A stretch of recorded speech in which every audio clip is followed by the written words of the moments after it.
I can have the board to the podium.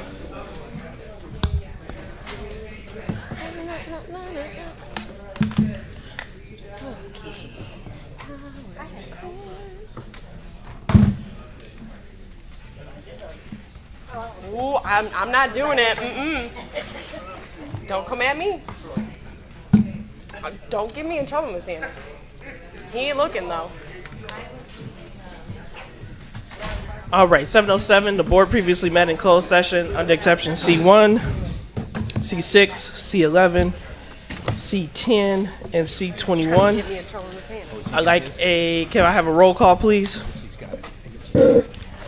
Mr. McBride. Miss Fabian. Yes. Miss Gonzalez. Yes. Mr. Riddle. Yes. Miss Hannah. Yes. Ms. Lensing. Yes. President Ewing. Yes.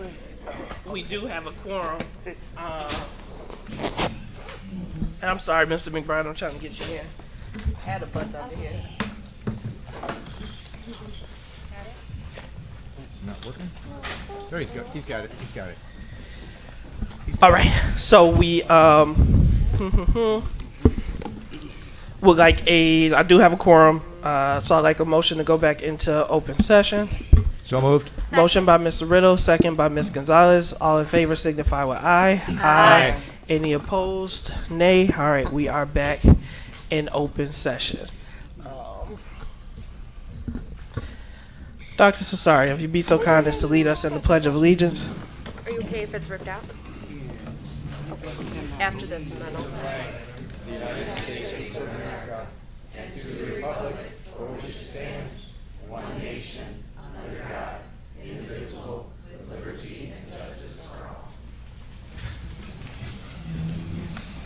So I like to write on my paper padded. Do you just want to write on this and rip out what you need? Oh, well. Okay. So do want to thank Ms. Hannah for leading our Student Achievement and Operation Committee meetings in my absence. I am happy to be here. Happy summer break as summer school officially comes to an end on Thursday. On July 12th, I know we probably don't have a meeting between now and then, so I also want to say congratulations to all of our summer graduates who took and did what they needed in order to be able to walk the stage.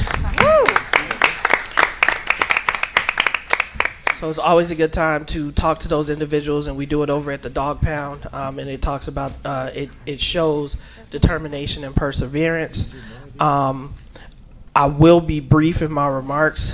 Since the last time that I have been here, we've had two individuals under the age of 25 that have lost their lives. They're former Waukegan Public School students, but they were young adults.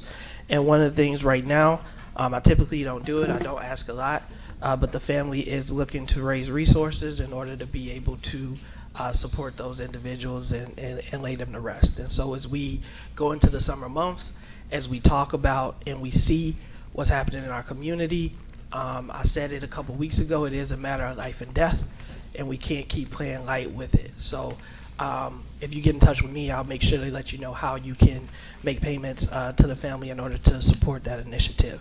So I thank all of those in the community that are gathering resources in order to help lay these young men to rest. And I also am again saying that we have to be prepared on day one. It's because what happens in the community impacts our public schools, and what happens in our public schools impacts our community. They are not separate, they are one and the same, and so the only way we're going to see change is if we work together in order to achieve it. Our student board member sends his apologies. He's unable to make it this evening due to a family emergency, and he was fine with me saying that, but he will be, plans to be at our next board meeting and will be keeping us all updated. With that, we don't have any special recognition and presentations on our list today. So we have approval of previous closed session minutes.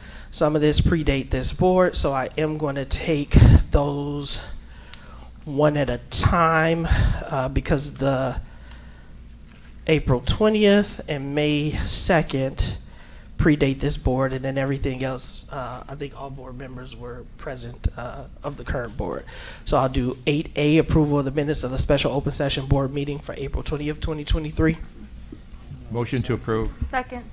Motion by Mr. Riddle, second by Ms. Gonzalez. Any comments or questions on the motion? On April 20th, Ms. Hannah, I think it's there. I don't have the attachment in front of me. Does it show who's attending it? If you can pull it up. Anybody quickly? Right. March. No. What's it? Ms. Hannah was here, right? Is she showing listed on the minutes? Yes, only Mr. Riddle and Ms. Leguizamo were absent. Thank you. I was absent. Yeah, You you were were by out of phone. town. So I was out of town. Yeah. All right, with that, I would like a, by phone. yes, roll call vote. Mr. McBride. Yes. Ms. Fabian. Pass. Ms. Gonzalez. Yes. Mr. Riddle. Pass. Ms. Hannah. Yes. Ms. Lensing. Pass. President Ewing. Yes. We have a majority of voting members. So the minutes pass. We have item 8B, approval of the minutes of the special open session board meeting on May 16th, 2023. Motion to approve. Motion by Mr. Riddle. Second. Second by Ms. Lensing. Any comments, questions, corrections to the minutes? All in favor signify with aye. Aye. Any opposed, nay. Minutes are approved. Then we have item C. So this one also took place before the entire board was seated. I do believe Ms. Hannah was absent, and Mr. Riddle. With that, do we have a motion to approve? I motion to approve. Or was it Adriana? Oh. I think who was it? It was like that. That was the was day I hardly almost anybody couldn't there. have a meeting. So approval of the minutes of the May 2nd, 2023. So we got a motion and a second. Roll call vote, please. Mr. McBride. I have to sign it. Ms. Fabian. Sorry, I'm trying to see if that's when we were there. No, you weren't on the second. Did I pass? Ms. Gonzalez. Yes. Mr. Riddle. I pass. Ms. Hannah. I pass. Ms. Lensing. Pass. President Ewing. Yes, the majority of voting members voted. Is that legit? Yes. All right. Robert's rules are fun. And then the rest, I guess, does any board members have any objections to taking items D, E, F, and G together? Does anyone have any corrections that they want recommended on any of those letter items? If not, do we Not- have a motion? Go ahead. Not in those specifically, but when we post the minutes, can they be in chronological order? A request to general? place them in chronological order. Yeah. Thank you, Mr. Alajakis. He received it. Right, I heard, okay. noted. Oh, okay. Right. So Motion to approve. items D, E, F, and G. Motion to Second. approve. Yeah. Second by Ms. Gonzalez. Any comments or questions on the motion? All in favor signify with aye. Aye. Any opposed, nay. Minutes are approved. All right, we are now at the opportunity for public comment. I have a sign-up sheet in the back as they bring that forward. Just a reminder, each public speaker, when I call your name, come up to the microphone. If you need translation services will be provided, and you will receive an additional 3 minutes for a total of 6. This is the opportunity for the public to address the board, so it is a one-way conversation in that you will speak and we will listen. I do want to remind speakers of civility and request that you don't mention student or staff names in your remarks. First name on the list is Chester. Second name, Brother Blanks. And third name, Ray Vukovic, if you will come in that order.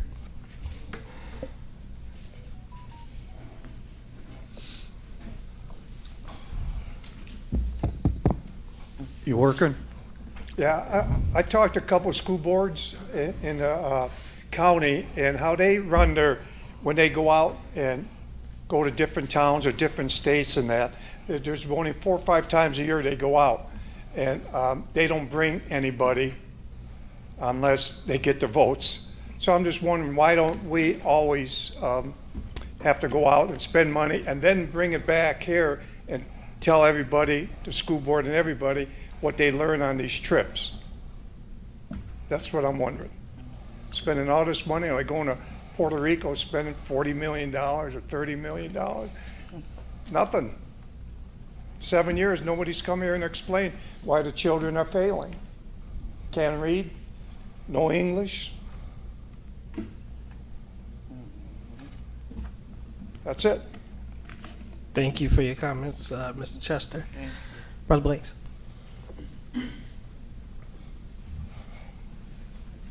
Brother Blanks of Black Abolition Movement for the Mind.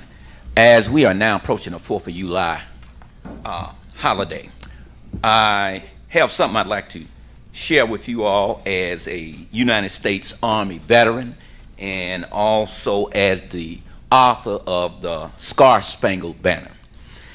Strong convictions about failed American promises has led newly elected Waukegan Unit School District Board Member of Education, Ms. Christine Lindsay, to remain seated during the Pledge of Allegiance. And during the Pledge of Allegiance, I can identify, I can appreciate your stance. I was in the military to fight for your First Amendment right, which I really identify with. So what I have not heard since your stance, I have not heard anybody recognize you. And such courage, such convictions is worthy of recognition. So if no one has, allow me to be the first to recognize your stance and your position. And if I can give this to you, and if you will accept a copy of my book, The Star-Spangled Banner. I don't know the size of the t-shirt. What size you wear? Mediums. Medium? Here's 2. Take another one and give that to someone of a like mind, interest, and courage as yourself. Out of all my years at the school board meetings, city council meetings, Lake County board meetings, I've yet to see an elected official take such a strong stance, courage, and conviction as you have against the injustices of this nation. Thank you. I respect it. Thank you for your time. Thank you, Brother Blanks. Next name is Ray Vukovic.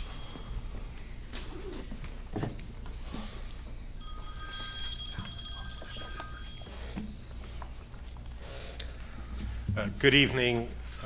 Got 3 things I'd like to touch on very quickly. One, I'm passing a handout to you. You've just passed 7 sets of minutes for the past board meetings.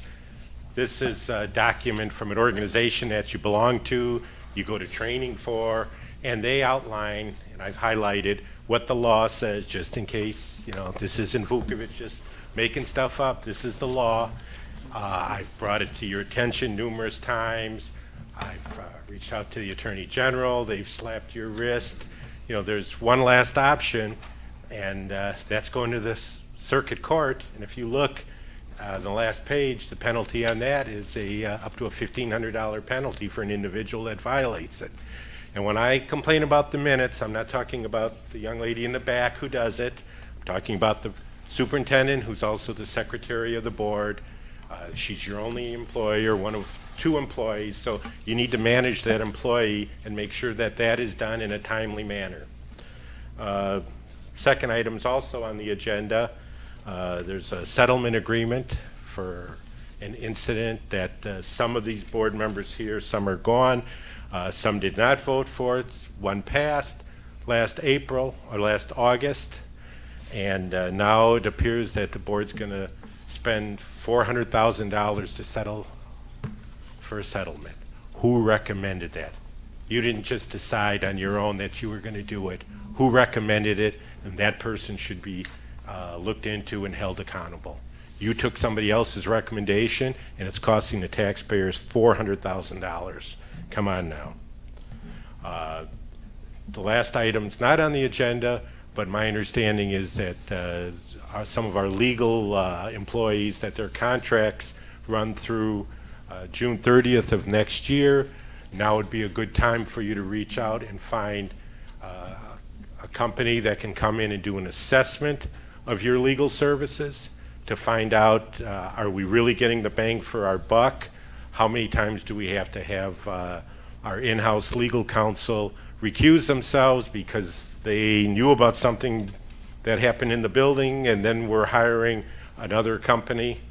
Just something that now's the time to do that, so that you don't go renewing contracts until you find out if it's truly the most cost-effective thing for the taxpayers of Waukegan. So thank you. Thank you, Mr. Vukovic. Final 3 names are Rayon Edwards, Randy Sabecki, and Janice Hay.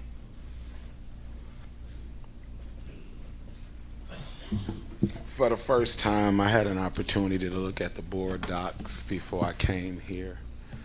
And I'm disappointed, y'all. I'm very disappointed.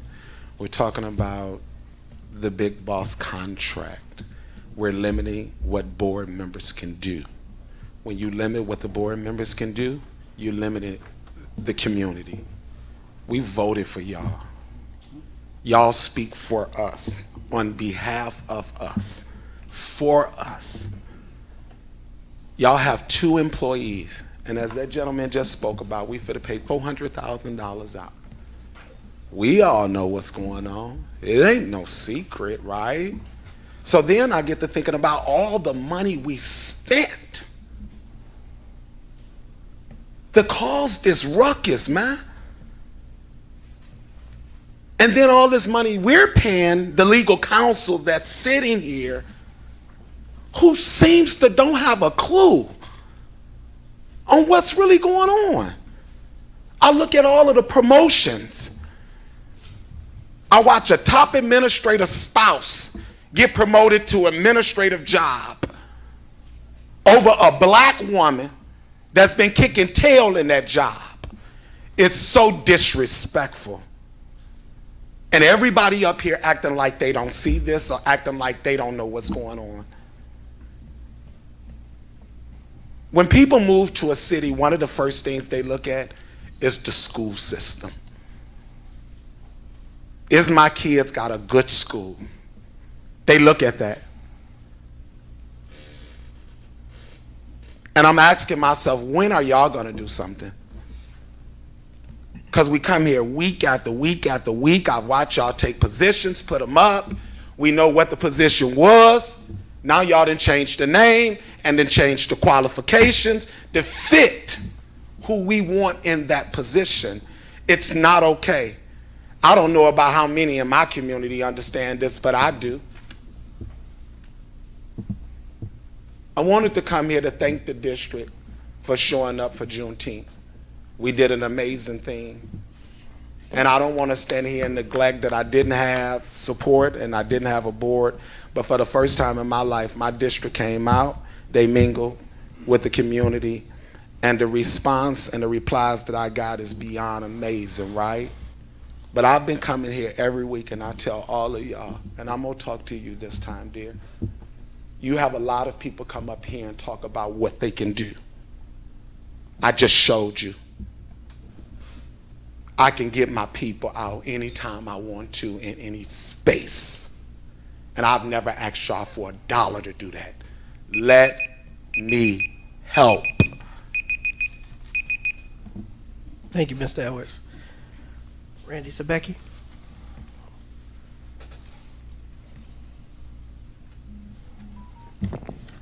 Good evening, everybody. So I have a couple questions tonight from the agenda. One is about the people that are in charge of some of the committees. Where do we get some of these people? We have people that say our HR department needs a lot of work, but the one that's going to lead that committee is the one that's the problem. We have another one, Dr. Well, I won't say his name, head of our DL department, and he's heading a committee, but there's questions and concerns about how many days he actually shows up to work. So who picks these people? You know, that needs to be looked into. Another thing is the under the board protocols for tonight. It's funny, if you copy, did anyone in the district actually write these? Or was they copied from another district? Because if you copy the first link and send it to yourself, it comes up as North Chicago Unit School District 187. So that's very interesting. If we're paying people to write this stuff and do this stuff, are we just copying from other districts and not doing the job that we're supposed to be doing? Or are we just copying and pasting? Because that's what it seems like we're doing. We just keep reinventing the wheel from other districts. We could change the name, but if you copy the link and send it to yourself, it comes up as North Chicago School District 187. Very interesting. And then another thing on the agenda tonight is the administrative review for salaries and that. My question again is, I'm going to sit up here. When are we going to do a review for all the non-union personnel in our district? We keep giving all the administrator raises, and making sure they're getting paid as the same as other districts. When are we going to do it for our non-union employees that don't have any unions fighting for them? When are we going to make sure they're getting paid as the same as all the rest of the districts? It seems that we always jump to the administrators. They're the ones that get all the raises first. And then, you know, like I said last time, we gave them the assistant principals, and that we raised their salary, and then they got a 4% increase on top of that. Why didn't we give them the 4% increase first and then raise their salaries? So now they got double. Then the other non-union employees, they only got their 4%. And they're still making a lot less. So we talk about equitably being equitable and everything else. Well, then let's be fair to everybody. And let's stop with promoting in our district other districts' employees, spouses, friends, family. It's getting ridiculous. When a lot of our top administrators, all their spouses and that all get jobs at Lincoln Center too and moved over here. And then there's other people that have been in the district for 20 plus years, applied for a position that don't even get interviewed for it. Thank you, Mr. Sabecki. Janice Hay.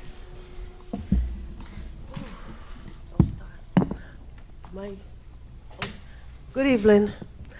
Well, as for me, I have no strife with the district. I've been working with the district for over 30-something years. My son is 32, and I'm very grateful.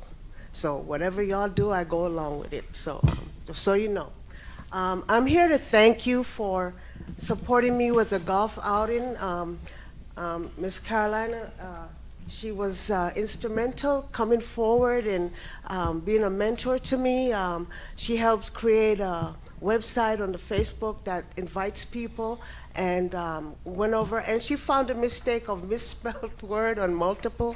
So I'm glad that somebody stepped forward, and I'm praying that she'll continue to be a mentor and be a part of the Multiple Myeloma Foundation. It's going to grow, it's going to get better. My first annual golf outing, I'm here today to invite you for July 16th. I have the sign-up sheet. I'm set up downstairs. If you're a golfer or non-golfer, come on out. It's a fun day. It's for a purpose. We're not looking at PJ golfers. We're looking at people with a heart who's here to support multiple myeloma. I just got a text that Thursday I'm going for my treatment, and because of research funding, I'm going to go in 10 o'clock. They give me a shot, and I come out. Usually it's 4 hours of sitting tied up to chemo and everything. So I didn't sleep. I got up, and I said I'm going to do something. So I'm doing something about it. I'm doing something about cancer research, whatever, because it works. And these doctors and research funders, they're out there, they're in the lab, they're working for us every day. So we're asking for your support. Come out, and if you don't golf, nobody's going to go, look, you can't golf. I want to also thank my superintendent, because she was the one who instrumentally pushed this forward and listened. And I thank you so much. And Mrs. Anna, who spoke with me. So you got support and things you do in this district. And I know this because I've been here for over 30-some years, and I've never been disappointed. Mrs. Buckner, God may she rest in peace, was my mentor. And she, because of her, she was the one that have me here. I know I sub-taught for many years, but I've gotten long-term in different positions, and because and almost got my master's, but my illness and different things distracted me, but I'm still here because I love this district. So I'm very grateful for all that you're doing, and even through my illness, I still get the best support from people in this district. So thank you, guys. Thank you so much. I'm sorry. No worries. Thank you, Ms. Hay. Multiple myeloma is coming. It's coming in the younger generation, and that's what I want you to know. That if it's paining and stuff, go out and say, doctor, look a little further. Thank you, Ms. Hay. Thank you very much.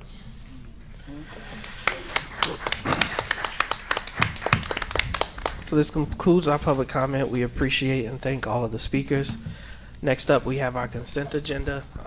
Items have been presented there. These items should be previously presented and or considered to be non-controversial. Any board member can request that any item be voted on separately. Seeing those letters listed, are there any board members that would like to vote on any of the letters separately? There's two of them, A and G. All right, so there's a request to vote on A and G separately. Are there any other letters? If not, I'm going to ask for a motion to approve items B, C, D, E, F, H, I, J, K, L, M, N, and O. So moved. Motion by Mr. Riddle, second by Ms. Gonzalez. Any comments or questions on the motion? I have a comment. Go ahead, Ms. Lindsay. So one thing that I'm just going to ask is that as we are renewing a lot of these items, when they come up for presentation, I would like to hear the efficacy. How well is it working? How well do the school staff respond to it? Is it really helpful for our people on the ground in those schools working with parents and students, or families and students? So that's just an expectation I have. Thank you, Ms. Fabian.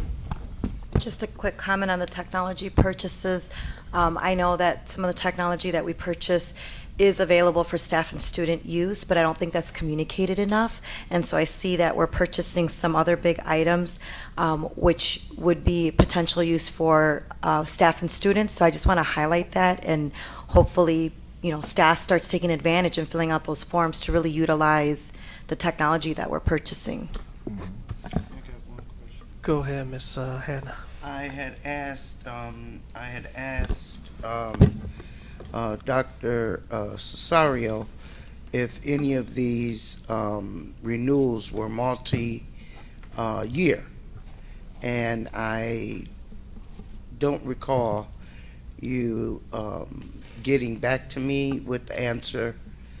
It's still pending, and my reasoning for my concern about that is that if it's a 3-year multi renewal, we should not take for granted where we stand right now with our finance and everything, and we don't know where we're going to be in 3 years, 2 years, and so I had requested to know if these were multi-year contracts or if they were only 1-year renewals. So the items that we spoke of last time were all 1-year renewals, and then what I did say, I think there was a clarification on the letters, which is we're paying for 2 years because the classes continue this year and next year. Those were for the teachers. Correct, and that we may want to extend that next year to include more teachers. So you may see it again next year. What we're paying for now will take care of this upcoming school year and the following year, and then we may add additional teachers that would start on year one. In the upcoming school year. Okay. Okay. Go ahead, Mr. Riddle. Yeah. I just wanted to ask or just confirm, Ms. Lensing had mentioned about the efficacy of all of these and their useful, how they're used and what teachers think of it. Did not the board set that up as a goal that Dr. Cuevas is working on that to develop a format that would be used to do such an evaluation? And I wondered if, at some point we could get, a update on how that project that he's working on is doing. Not that it has to be done today. No. But, but at some point, maybe at one of our student achievement meetings, we could get an update from Dr. Cuevas as to how that is going. Thank you, Dr. Cuevas. Thank you. All right, roll call vote. Mr. McBride. Ms. Fabian. Yes. Ms. Gonzalez. Yes. Mr. Riddle. Yes. Ms. Hannah. Yes. Ms. Lensing. Yes. President Ewing. Yes, items approval motion carries. We're back at item 10A, expeditionary learning curriculum materials for middle school language arts courses. It is the recommendation of the administration that the Board of Education authorize the superintendent or her designee to approve the purchase of expeditionary learning for middle school English language arts courses for the total amount of $224,873. Motion to approve. Motion by Mr. Riddle, Second. second by Ms. Gonzalez. Any comments or questions on the motion? Yes, this is one of the reasons why I had asked for our principals to come to some of the board meetings so that we could hear from them in reference to the things that the resources that they are using in their buildings. And this particular one, I have been hearing good, not kind of unfavorable things about with the expeditionary learning from some educators, and I am concerned because we can never hear from the principals or any of the actual boots on the ground people using these resources. I understand that there is somewhat of an overseer, okay, with this, but me personally, I'm used to hearing from the principals. I'm used to hearing from educators, and you know, I don't like the current practice that our educators don't come to the meetings to answer the board members' questions. And so with this one here, I can't support it because I've been hearing different things that are not favorable about this particular resource. Thank you. Any other questions or comments? Oh, I don't know. That was more of a statement than a question. More of a That's what I said, yeah. statement, So yes. if there are no further comments or questions, roll call vote, please. Mr. McBride. Yes. Ms. Gonzalez. Yes. Ms. Fabian. Yes. Mr. Riddle. Yes. Ms. Hannah. No. Ms. Lensing. I'm going to pass because I don't have the insight that another board member has, and it worries me that it may not be a useful source of funds. President Ewing. Yes, item approved, motion carries. We are now at item G, purchase of no red ink, writing support for grades 6 through 12. It is the recommendation of the administration that the Board of Education authorize the superintendent or her designee to approve the purchase of no red ink for writing and language standard support in the amount of $65,850. Motion to approve. Motion by Mr. Riddle, Second. second by Ms. Gonzalez. Any comments or questions on the motion? Well, this is also one of those kind of iffy things, and what gives me pause is when at the student achievement meeting, and the individual could not answer questions about this, and that was real kind of upsetting to me, that she's presenting this wanting us to expend money for it, but then she couldn't even answer any questions about it.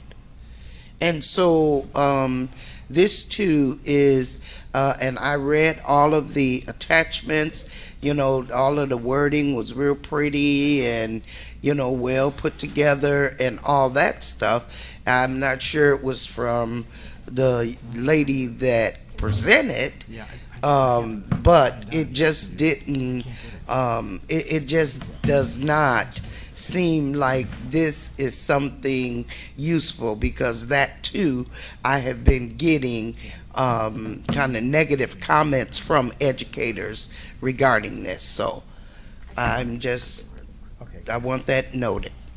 Thank you. Any other comments or questions, Ms. Fabian? Just wanted to add again to stress the communication of any new program that we're putting out to our families to be utilized at home, to ensure that there is a communication plan that does also involve, translation of other languages and how to use it at home.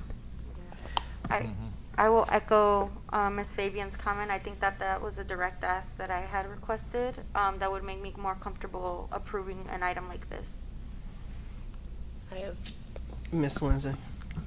just to add to the echo chamber that's going on. Essentially, we as a board, I would hope, do not want another paper situation where we have a good resource. Granted, this is also going to be used in the classroom, but it can also be helpful at home to make sure we are fully communicating, we are supporting not only the students and the staff, but also the families. So if there needs to be a point of contact that parents or families are directed to so that they can further support their kids at home, I would request that that be made readily available to them. Thank you. Roll call vote, please. Mr. McBride? Yes. Ms. Fabian? Yes. Ms. Gonzalez? Pass. Mr. Riddle? Yes. Ms. Hannah? I'm going to pass too. Ms. Lensing? Yes. President Ewing? Yes, item approved, motion carries. We are now at the consent agenda for operations. Same rules apply. At this time, do any board members want to vote on any of these letter items separately? Please just let me know the letter item. You know, one thing, Mr. President. Yes, ma'am. The number F, letter F, excuse me. Do you want to vote on that one separately? Wait. Let me express my concern. This is just basically just getting them here. They have not. Well, to discuss it, that's why I'm not trying to waive you. I think it's a legit question. If you have them, Ms. Hannah, I'm saying, do you want us to vote on the rest, and then we can come back to F? Yeah, we can. Okay. And so then we got items A, B, C, D, E, G, and H. We have a motion to approve. I motion. Motion by Ms. Gonzalez, second by Mr. Riddle. Any comments or questions on the motion? Roll call vote, please. Mr. McBride? Yes. Ms. Fabian? Yes. Ms. Gonzalez? Yes. Mr. Riddle? Yes. Ms. Hannah? Yes. Ms. Lensing? Yes. President Ewing? Yes, item approved, motion carries. And now we're going back to item 11F, approval of administrative salary structure audit with Morgan, Inc., Phase 2. It is the recommendation of the administration that the Board of Education authorize the superintendent to approve a contract with Morgan HR Incorporated to provide a comprehensive audit with recommendation of the district administrative salary structure and associated job description. The contract value is up to $95,000. Motion to approve. Motion by Mr. Riddle, Second. second by Ms. Gonzalez, and then Ms. Hannah, you had a question. Yeah, okay, this is actually just contracting with them to come in and do the work, correct? Right. Okay, then my only question. Yes, ma'am. Just so the audit. Thank you. My only question is that, if I'm not mistaken, we were told it was going to be a 12-week, process. Yes, ma'am. And also the amount or the value of the contract is up to $95,000. That's what, about 60,000, give or take, some thousands from the first contract. And I'm just asking what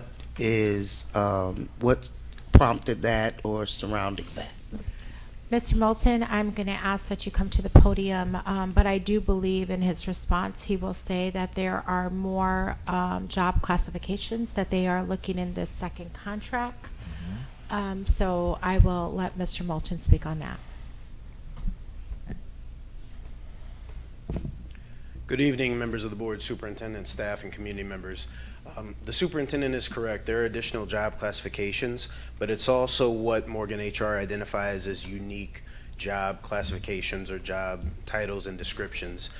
So for example, our manager title is within the scope of work, and we have a wide variety of managers throughout the district that have a wide variety of responsibilities, supervisory levels, as well as credentials required to do their work.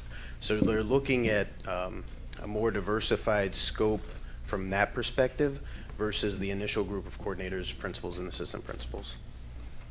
And there are more job classifications as well. So their comparables with other districts that they're looking at is going to be more expansive than the first phase. And I do want to remind the board that the first contract was 6 weeks. And so we agreed to a certain dollar amount and then had to come back and pay additional monies because it went over what the board had originally approved. So I think now that they've worked with District 60, now that they have a better understanding of what it is that they'll be doing, is it has allowed them to come up with an up to number that's more reasonable. We don't want to get into the practice of approving at a certain dollar amount and then having to come back to say we No, I exceeded get it. No, I know you don't. I do. I'm explaining it to the rest of the board. So it was a valid question. I do want to echo what I heard Mr. Sabecki say, and I have to apologize is because even when I read through it, I thought this was going to address all other non-union positions. And I just want to, for the record, is that not going to be the case? So the intent of this is to include all non-union, non-contractual positions that remain. Yes. Okay. That's all. I wanted to double confirm that piece. Yes. So this will be all other non-union. And then unions go through our normal negotiating process as we've done in years past. Yes, sir. I do agree, and I'm, me and Mr. Vukovic had a rule that we wouldn't say each other's names from the podiums, but I do want to echo what he said a couple weeks ago, and that was, and I know we're doing it, and the superintendent mentioned it, is that you all guys are looking and doing comps, even in negotiations, to see where we are in comparison to some of the other units. So it's not the same kind of level, right, where this kind of has to be structured, where the union, once we agree to whatever the numbers are, but we're going into negotiations understanding what some similarly situated districts are doing, right, and what they're paying. And one other. No, that is absolutely correct, Board President, and we're also comparing job responsibilities to make sure that they're as close to apples as possible. Thank you so much. And then Ms. Hannah, final. Yeah, I just would like the board to think about, and for the superintendent to hear me, when we get these analysis done, and when we have job titles that we heard someone speak of it today, about changing titles and upping salaries and stuff, we have to get to a point where we have to be consistent and steady. We cannot keep in the district 1 week we have this, we have, and I'm just picking something now, we have a director of flower picking, okay, and then the next week they gonna be flower picking as a director. We have to stop doing that. When we have positions, we have to keep the positions, and we can't keep up and down, back and forth, changing to meet the needs of individual people. We have to have a particular manual, if that's what it takes, to outline the jobs, positions we have, what the duties are, and that's what we got. Thank you, Ms. Hannah. Ooh, can I ask a question on that? Go ahead, Ms. Lindsay. So then is that going to be part of the review, individuals who are hired on as a director or a coordinator, then demoted down to a manager, or is that not part of this scope? So an aspect of the scope is going to identify, similar to the first phase, if there are positions based on the level of responsibility they recommend job classification changes, they will give us that recommendation. I believe with the last one, we had 2 coordinator titles. They recommended to be manager based on certification requirements as well as job responsibilities within that specific job, so that they will be taking a look at that and providing us recommendations if classifications need to be modified based on current job description, what they're doing, like what they're actually doing in the role, etc. So were those, oh, I apologize. No, go ahead. Were those for vacant positions or for those with individuals in that position? So the positions that currently exist, vacant or not, if somebody's not in a position and it's vacant, then there's really no salary to look at because there's nobody there. But they would be looking and providing recommendations even if a position is vacant when we do go to hire and fill that position.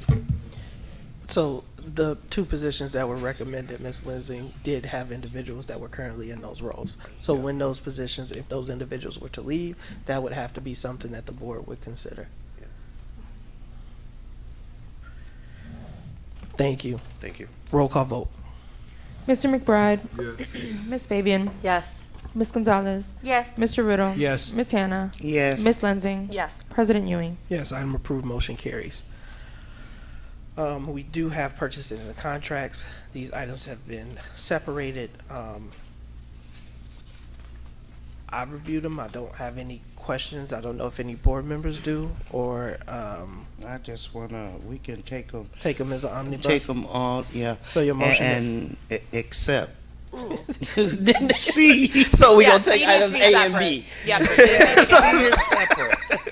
Motion. So Ms. Hannah motion to approve items A and B. And actually, I'm sorry. For Robert's rules, let's go back. Okay. Everything passed, but can we go back up to 10? I'm sorry. Yeah, 10. So the consent agenda, I do want to read into the record everything that passed. 10A, expeditionary learning curricular materials for middle school language arts. B, renewal of M-Class intervention. C, renewal of Panorama Education SEL screener. D, renewal of Lexia Core Up and Power Up for grades K through 8. E, renewal of Achieve 3000 and Smarty Ants for grades K through 9. F, renewal of Nearpod vocabulary for grades K through 8. G, purchase of No Red Ink writing support for grades 6 through 12. H, renewal of Nucilla for grades 6 through 12. I, Orton Gillingham training for instructional coaches in grades K through 5. J, language essentials for teachers of reading and spelling letters, training for cohort of 40 elementary teachers. Got to condense some of these agendas, but I appreciate the specificity. K, renewal of Dreambox learning for K through 8. L, renewal of technology consultants contract. M, technology digital equity 3 grant. N, renewal of College Board suite assessments. And O, Juarez Urban Learning and Leadership Center. And then to continue with operations, 11A, approval of FY 23-24 continuing resolution authority. B, approval of crisis intervention and safety department for training work year extension for 23-24 school year. C, approval of facility rental waiver request for Focus. D, retroactive approval of facility rental waiver request for B&B Elite. E, approval of facility rental waiver request for Cosmo Soccer Team. F, approval of administrative salary structure audit with Morgan HR Inc. Phase 2. G, approval of new positions request manager of wraparound center services. And H, approval of FY 24 supplies. Supplies are listed there. Now we're at purchases and contracts. I do have a motion for Ms. Hannah for items 12A, approval of renewal of student accident and athletic catastrophic accident insurance. Second. And item B, approval of renewal contract for excess workers' compensation insurance. Any comments, questions? I did Rick. I got a Yep. second. Yep. Ms. Hannah was my first. Rick was my second. Any comments or questions on the motion? These things are very important, and they've been kind of around the district forever. So, Thank you, Ms. Hannah. Roll call, please. Mr. McBride. Ms. Fabian. Yes. Ms. Gonzalez. Yes. Mr. Riddle. Yes. Ms. Hannah. yes. Ms. Lensing. Yes. President Ewing. Yes, item approved, motion carries. We're now at item 12C, approval of the intergovernmental agreement between the City of Waukegan and Waukegan School District for the 2020 or school years 2023 through 2028. It's a 5-year agreement.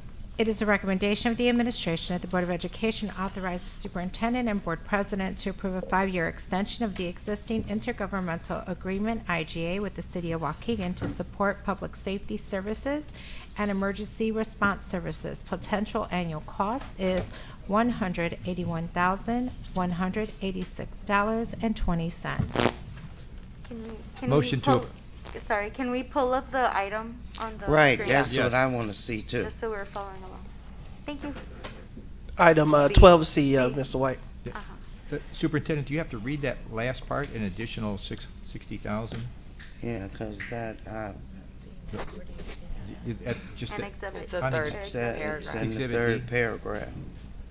Can you pull that up? I'm not seeing that. So that's not what the recommended action is listing, but let's confirm. Oh, I see this. Yeah. An additional $60,395.40 will be added to Exhibit E should a third school resource officer be hired during the 2023/2024 school year. Motion to approve is read by the superintendent. Motion by Mr. Riddle. Second. Second by Ms. Fabian. Any comments or questions on the motion? Yeah, I've already declared that I will not be supporting this, not because we don't have the SROs that are in our school building now. It has nothing to do with that. It actually has to do with my my lack of understanding of why we're paying the salaries of the police officers, and they're not our employees. And I understand that that they're police officers, but what are we paying all of this money for? And I was told that we're paying if we need them. Well, if is a big word. Okay, if, okay, I'm not gonna go into that, but also now this is with the SROs. We need to look at the process that where we are getting the SROs in our schools. I know we have one fabulous SRO, and he happens to be at the upper grade center. But the process should consist of the an interview process with the school district, and not just the chief of police picking the police to come to our school. So I'm just not with this. And then to also this is another multi-year contract, and we don't know what position we're going to be in, but then we'll be stuck into a contract for 5 years. So Thank you, Ms. Hannah. Ms. Gonzalez? Yeah, I had some of the same reservations. I was very transparent in the student achievement meeting that we had last week, and also prior to being on the board, about my concerns about having this intergovernmental agreement. Not because I don't think that the reciprocal reporting isn't important. I think it is, but I think some of the procedural communication could be better between the city of Waukegan and us as a school district, and I think that needs to be fully fleshed out. Yes, and to avoid some of the more egregious incidents that we've had between students and law enforcement in our schools, I have to vote my conscience. So. Any other comments or questions? Go ahead, Mr. McBride.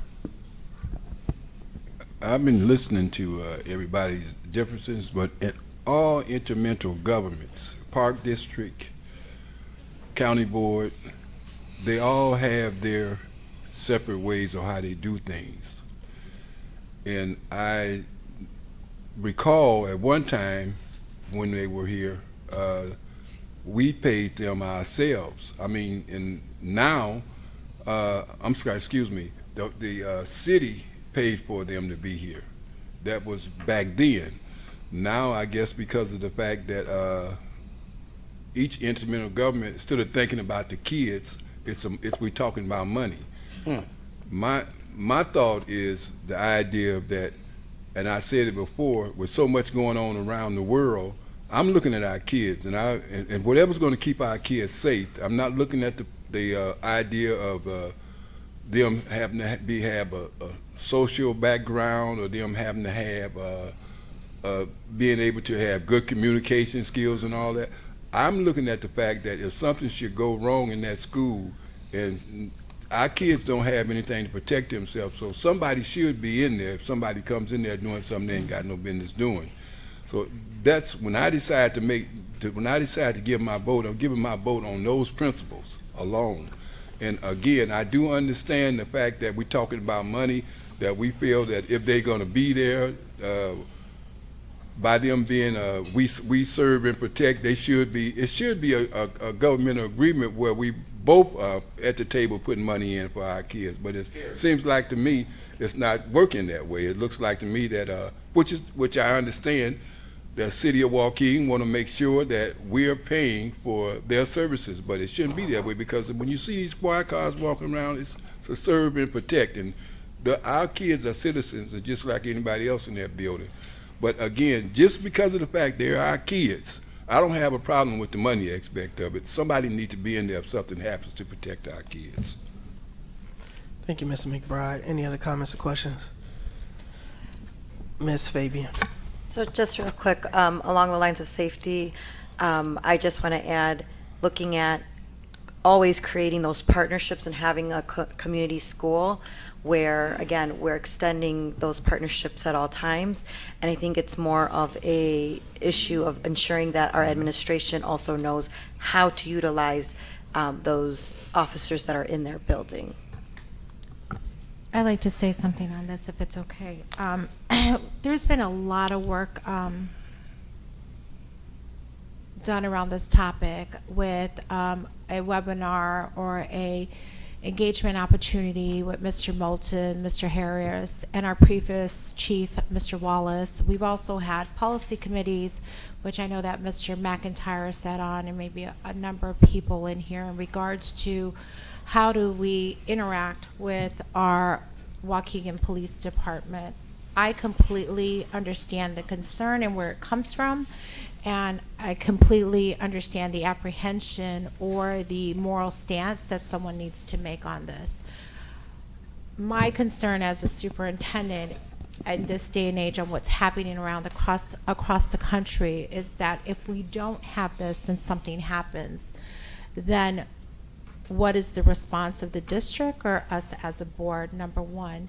But number two, if we were going to move away from this, that we have planning and discussion on what we are going to supplement as we remove this. And right now, we don't have anything outside of our normal security processes, policies, etc., you know, cultural sense. I mean, there's a lot more there, right? So I have to say, as the superintendent, I am concerned that if we do move away from it, what are we adding? But I do understand that this will be a board's decision and not one to take lightly in respect to what's happening across the nation and what's happened not too far down the street could potentially happen within our own district, and God forbid that would hopefully never happen here or in any school. Thank you, Superintendent. I have a question. Is the superintendent makes a valid point, as does Ms. Hannah, as my own stance on this. It's not complicated. I know how I feel. But we hear often as being a representative of the community. And every survey that we do, there is a want and a need in order where people feel like the SROs should be present. It's similar to what we talked about with the 5-year waiver. I don't necessarily know if, and Mr. Deputy Moulton, I apologize for not asking this beforehand. What is the concern with us reducing the timeline, right? Can we do a 1-year contract extension to address Ms. Hannah's concern around the time? And then that also gives us a time, as the superintendent stated, to consider what a life without officers in the schools would look like for District 60. I think a transition plan is a lot of times what we want is you don't want to just rip off a Band-Aid with nothing to replace it. And so if we say, let's take a year and actually seriously consider it, what that would do. And to that point, from a cost perspective, also we're eating this cost. I think that there's an opportunity for us in the city to even apply for joint grants that would help us cover and offset costs if the determination is to keep SROs in the buildings. Yes. Go ahead. Thank you for the question, Mr. Ewing, Ms. Hannah. So that is certainly something we can explore with the Waukegan Police Department. There is language within the IGA that currently states that termination of the agreement can take place for issues of substantial noncompliance with a 30-day written notice and an intent to remedy. That is in the current language with the 5 years, but we can certainly explore the option of reducing the 5 years to a different time frame. This is consistent with what was done in 2018 and prior to that, so please be aware of that. There is termination language, but we can certainly explore that with the Waukegan Police Department. And that's what I would want to say is I don't want that to be my message, right? I think Ms. Gonzalez eloquently has given her position, Ms. Hannah, all the board members have. My position at this point is not that, like, Waukegan Police Department or our SROs have done something wrong as much as this is something that we're grappling. And so to me, that language wouldn't have kicked in, right, is because, personally. So what I'm saying is let's commit to a year. If we need to go back and ask them that because we've agreed to 5 years, then I would ask that the motions be withdrawn and we carry these items over. My understanding is that it doesn't expire until September. Is that accurate? Or is it July 1? And can we also hear from our Director of Safety? I just see him in the back. I think he may have some answers, but I know he's waiting in the back. So, Darryl, if you wanted to come up with Mr. Moulton, completely okay. Before Mr. Wilson comes up, right now this goes through June 30th of 2023. So it is a July 1. Okay, July 1. So the worst case is summer school is over, is we would want to take care of this and communicate very clearly that we would plan to have this taken care of, either yes, no, indifferent, before school starts in August, correct? Yes, and I would also like to alert the board that you all aren't the only ones who would be taking action on this. This does need to be ratified with the City of Waukegan as well, so we would need to be cognizant of their calendar for approvals. Yeah, my request would be that it be reconsidered for a 1-year extension as opposed to a 5-year. Right. Right now there is a motion and a second on the floor. While the board collects their thoughts, Director Wilson, if you will, come to the podium. Good evening, Board President, Superintendent, community. No, I was saying speaking to the mic. Oh, okay. I apologize, I missed some of this conversation, but So the two main points is there a risk or a concern? So there seems to be a split decision amongst the board. And so what I'm recommending is that we approve or go back and ask if we would be willing to do a 1-year extension and really explore the relationship, go through the IGA, and because the superintendent, in my opinion, Ms. Hannah made a valid point, is we don't know the financial headwinds that are coming, and so committing the district to a 5-year commitment, she didn't feel comfortable with. And then you also have some board members who really are wrestling with, should we have SROs in the building? And then we also have the superintendent who says, hey, she believes they should be in the building. If the board is going to move away, she's recommending that we don't just rip it off without a replacement. It's because if we don't have them there, what is our solution? And so what I'm recommending is a 1-year extension. Are there any issues or concerns that you see with a 1-year extension and it doesn't mean we won't come back next year and renew it, but it doesn't mean that we will also. well, I like to say I've worked with the SROs for 19 years. I've seen what they've done with our kids. I've seen them build relationships with our kids, positive relationships. When I first started, Margie DeBuffer. Officer DeBuffer was like a mother to our kids, a social worker to our kids. I have a letter from one of our kids that recognized her as one of our angels. It's important to know that the SROs don't run around willy-nilly. They take their direction from building leadership. And that's from the principals, ESSs, whatever. So it's incumbent that we make sure we train our administrators on their proper use on them. I think we would be remiss removing SROs from the building when the rest of the country is taking the lead in adding. If you look at our surrounding communities, Highland Park, Lake Forest, Warren, they've all had asked for directors of security. In these times, it shows that, data shows that the response time for saving lives is crucial. And if you have an SRO in the building, that response time significantly goes down. If you take... Can we let him finish though, Ms. Anna? Yeah, I do go wanna ahead and give him finish, opportunity. 'cause I think he's talking, we're not talking about removing them right now. So I still want to hear Mr. Wilson. I think it's, Yeah, go ahead. it's I'm important sorry. to hear his stance. I was back at the response time. If you look at the response time and saving lives, for me, a 5-year commitment to the lives of our kids, saving their lives, the security of our kids, I just think it's worth it myself. In the interim, if there's some things in the IGA that you don't agree with, we can work on those things. But I definitely don't think we should remove SROs from the building. So do you Okay, support, and I'm sorry, Ms. Anna, I'm coming to you next. Do you support, or I guess even if you don't support, do you see an issue with us extending for 1 year versus 5 years, or at least going back and asking the Waukegan, the city and the police department in order to do a 1 year contract versus a 5-year contract? And we could do 1-year renewals. Right, that's what we would be doing is Yeah. a 1 year, and then we would evaluate Just it. not So getting stuck into a 5-year commitment. So, Ms. Hannah, I will speak to the security aspect of it, and I'll let the board decide on the terms of the agreement.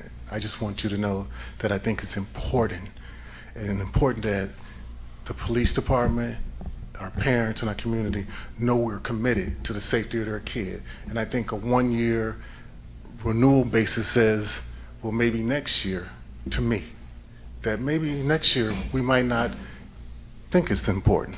But if a 3-year commitment says, hey, we're taking security seriously, we're taking the safety of our kids seriously, and they're important. thank you. Ms. Lindsay? Sorry, just to comment on a couple of things that I'm hearing. We've also seen examples where there was an SRO and there wasn't timely interventions. Excuse me. We've also had instances nationally where law enforcement officers are involved and they didn't do anything and they were protected because while their cars say serve and protect, they are not legally required to serve and protect. So that's where some of my concerns come from. And the vetting of these SROs that are going to be engaging with our students. I believe I had requested a survey to see what our students and families feel, since the last time this was discussed was in 2020 when we had COVID going on and there was a virtual commentary going on, and I was one of the parents that said no, take them out, and many other students were saying no, take them out. So I just wanted to point out that while their cars say that, they are not legally required to do that. And safety is more than just having someone in the school with a gun, with certain training to take a threat down. It is more encompassing, and we need to be having those conversations. I said previously at this dais that I am more than willing to put in the work to make sure our schools are safe by the time they open in August. And we have not had a lot of conversations around what that looks like. It's more than just an officer. So I apologize if you hear the emotion in my voice, but this is a very sensitive subject for me because we are also not educating our children, our students, on how to interact with law enforcement. Yes. So I agree, we do need our building administrators to be fully trained and know the scope of what those SROs are to do in their building and how they can be utilized. But again, I have concerns on our students knowing where that line is. And given the concerns expressed, I see you, Mr. Riddle. I'm going to ask, are you willing to withdraw your motion after your question? No, I just have a comment. I haven't commented yet on my opinion about this. Go ahead, Mr. Riddle. And everyone else has. Yeah, So, everyone else. first off, I listened intently to what Mr. Wilson said, and I just want to remind the board that there are other districts now adding reciprocal agreements or agreements with their police departments because they see the need. And as Jeff here, Mr. McBride mentioned, we live in some very difficult times. So, yes, I would love to have a society where we didn't need to have a reciprocal agreement. Schools didn't need to be places that need to be in consultation with their police departments and have an SRO in the building. But that is not where we live today. Also, I would remind the board that this agreement has been worked on for a long time, and it doesn't only include SROs. Article 2 talks about the crossing guards. Article 3 talks about property monitoring. We have a lot of monitoring that needs to take place in our buildings. We're not in our buildings, most of them right now. The police are still looking at our buildings, riding by. They check the buildings when school is not there. So the agreement talks about property monitoring. That's Article 3. Article 4 is reciprocal reporting. That's been worked on. So this agreement encompasses many things other than just SROs.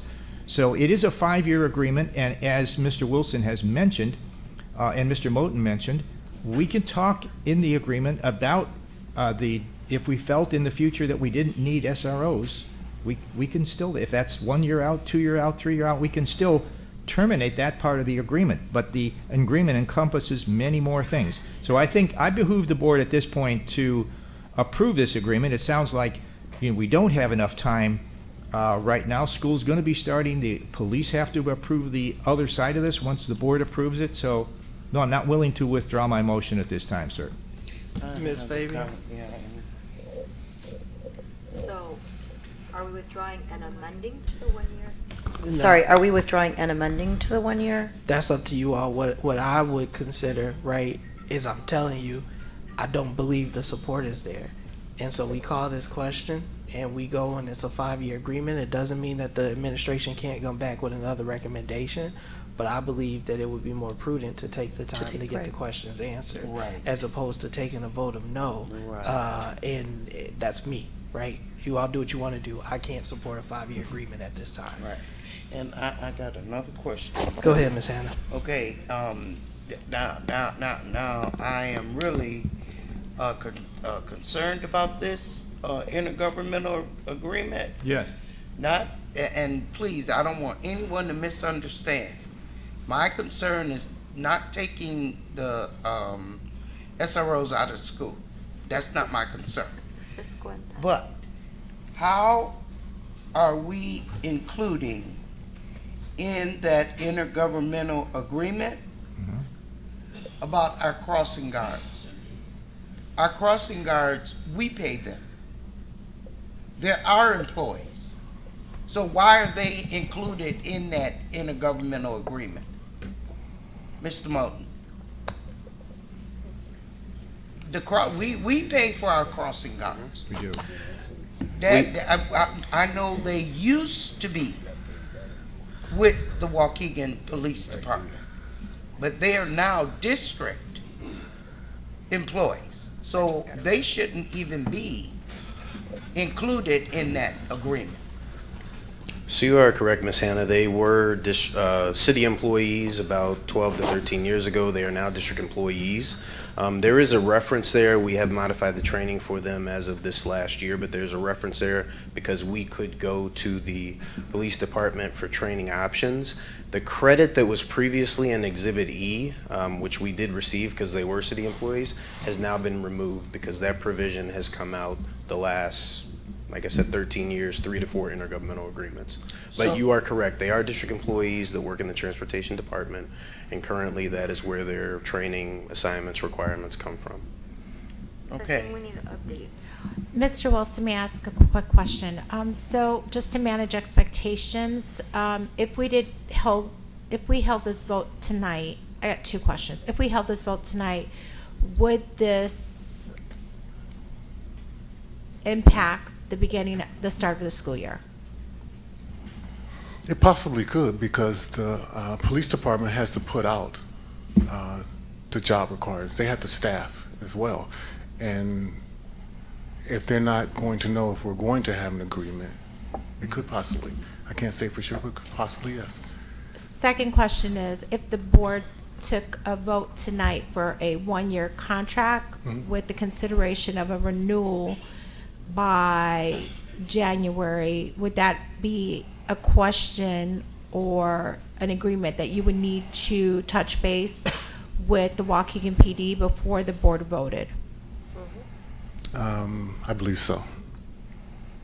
Because we've been bargaining on a 5-year agreement, we would just have to let the chief know what the board's concerns are. And I'm sure it wouldn't probably be a problem, but we would have to let them know. So I guess just to manage expectations, if we hold this over, we do understand that we will not be starting the beginning of the school year with the SROs, or is there anything else? I think the crossing guards would be okay, though, of course, right? Crossing guards would be okay. They are employees. Well, So we but wouldn't have I want to hear it from our director of safety, if you don't Yeah, the mind crossing just for a guards minute. will be okay. Because I think it's important for our community to understand that when we start the beginning of the year, what will be the impact of us holding this decision or working out the other option of a decision as kids return to school. I believe it's August 15th. So I think that's only fair as a parent myself that our community understands what is on the table, what will not be there at the beginning of the year. Not saying that the board won't take a vote in August, but the impact of the initiative moving forward may be a few weeks later. Is that what you're saying? Yes. Okay, so that the board can make an informed decision. And can I make a final comment? Well, Just for clarity. Before your final, I just want to say this. If we need to come back and have a board meeting in July, we're board members. We're elected officials. And if there needs to be a board meeting in July, that's just something we need to do. Okay? And final comment. Yeah. I think we're kind of creating a narrative about safety completely going out the window without having the officers in the schools. If something were to happen, this doesn't prevent us from calling on them, right, to respond to and to take action to support our personnel if something were to happen. And I think that needs to be very clear because, you know, property monitoring, responding to school incidents on campus, off campus, that doesn't stop just because we don't got an agreement. Right. So I think that just for the community so that we're clear, it's not like we're cutting ties completely. Right. The schools are a part of the community. It's not separate. And we just want to talk about the agreement part. So That's right. I want to stress that because it's not like we're cutting ties. We're talking about procedures, right? And our expectations in the partnership. So That's I it. just want to put that out there because I think that I don't want that to be confused either. No, you're completely Thank right. you. Thank you, Ms. Well Gonzalez. We are Well said. we are only discussing the SROs, and what I've heard from Ms. Hannah, if the board is willing to allow Mr. Wilson to go have a conversation with the chief, that maybe we can have a potential board meeting.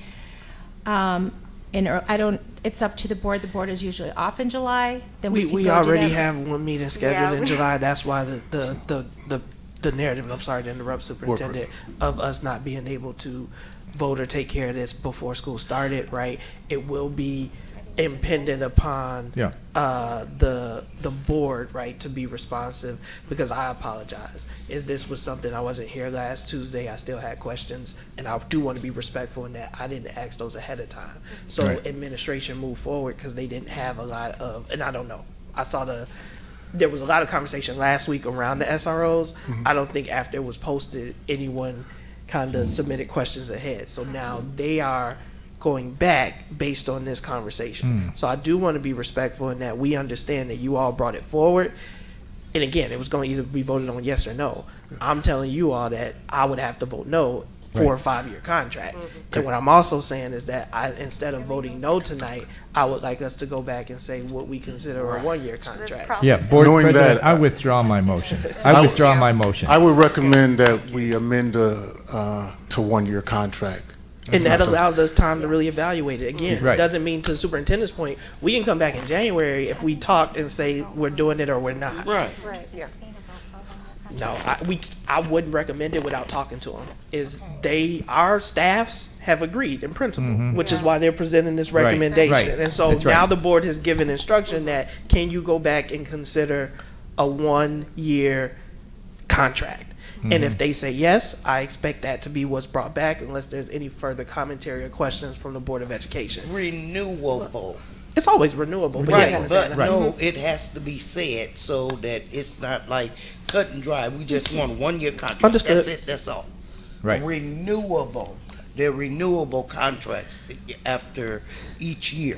Go ahead, Ms. Lindsay, and I see you, Ms. Fabian. Sorry, so within that conversation, are we also asking that the district have input as to which officers are placed into our school? Is that part of the conversation? I certainly Or is hope it so. just 1-year contract and we'll figure it out hopefully by January so we're set? I don't want to speak to what I will say is based on my experience and having been on the SRO committee, and then when this conversation, not SRO committee, but the police interaction in schools, is historically we haven't had a choice. Is there additional requirements that officers who act as SROs are required to go through, additional training? In my understanding, correct me if I'm wrong, Deputy Wilson or Director Wilson or Deputy Moten, is that the officers that had the required training were in our schools, and that a lot of officers were not necessarily interested. It's a choice. I don't want to go ahead and Sorry, speak to so what. that conflicts with my understanding when I spoke with Officer Mike Jones. So Mike Jones was my SRO, and that was 15, 20 years ago. It's just changed. So I want to say, if you guys can speak to the required trainings that SROs have to go through. Yeah, so there are trainings for juvenile justice certification for the SROs. I do want to value something that Ms. Hannah said last week, which we have discussed with Mr. Wilson, is yes, there were more SROs in the district, high school, middle school, the selection process looked different. But the day and age has changed. The individuals who are certified or interested in serving in an SRO capacity isn't as abundant as it has been in the past. So there are placement concerns or placement procedures that may not necessarily take place year to year based on the amount of individuals who are certified and would like to serve in that capacity in our schools versus the positions we have available. We have 2 individuals interested. We have 2 positions currently. We've proposed a 3rd through this agreement in the budget process, but there even is no guarantee at this point in time that we will have a 3rd individual certified who will be available or want to serve in that capacity. That's part of our ongoing discussions with the chief of police. And that, we also have to understand that the police are unionized, so they also have a procedure for how they are able to apply for open positions. So I don't know how lax that would, I think that would end up being a greater conversation, because then we're also talking towards their union. I do withdraw my motion for the sake of the amendment. So And I do want to, I know, Kathy's next to me. It's not necessarily an amendment. It's a request at this point. We didn't take official action, but through consensus, unless anybody, and we may have some objections, but through consensus at this point, we're asking to go back and see about a 1-year extension. Can I ask one more I can question? even go 2 years. 1 year is what we got on the table, Ms. Hannah. Okay. Don't Just as a overwork. point of order, to avoid confusion, Yeah. we gotta stick to one Okay, decision. stick to- Because okay. then 1 we year. make Yeah. Mr. Moulton and Mr. Light harder. Yeah. So, Just a real quick and we make them question. look bad, so we don't wanna do that either. That's what you're doing. Yeah. Do we know when the city was up to vote for this as well? So it was anticipated based on the action this evening, it would be the July 3rd council meeting, which would be next Monday. We'd have to So we will notify need to them. have that conversation. And I did want to make one other point in discussing with Mr. Wilson as well as our ongoing conversation with the police. They are unionized, they do have their labor rates. You'll see in Exhibit E, their fee is based on when they would physically be in the buildings, not necessarily their time off and other benefits, et cetera. So if it's a discussion for the option of a 1-year renewal, we do not anticipate the language within the agreement changing. The financial consideration, we wouldn't consider that changing as well because it's based on their rate of pay. So we will have that discussion, but as far as a cost impact, that's really what we would be discussing, the scope of the agreement. We would hope to remain intact word for word. So at this point, Ms. Fabian has withdrawn her motion.